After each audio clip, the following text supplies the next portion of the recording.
Для меня кулинария – это хобби, любимое занятие, где я выкладываю душу. Каждый тортик создается с душой, с любовью.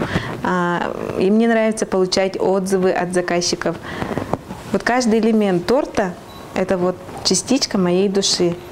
Глазка, единорожки, рожок, ушки – это все делается с любовью. Мне очень нравится это занятие. Я уже как 2 года пеку на заказ. И каждый отзыв, каждое слово заказчика для меня очень приятно. Я окрыляюсь и вдохновляюсь на дальнейшую деятельность.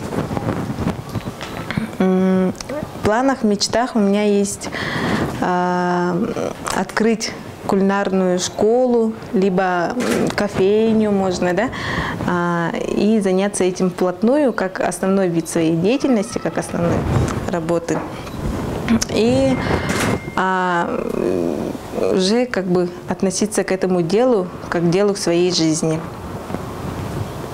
Потому что любая деятельность, за которой берется человек, если это не любимое занятие, то остается только каким-то временным увлечением. А если это уже любимое занятие, то уже можно свернуть горы, построить какой-нибудь бизнес.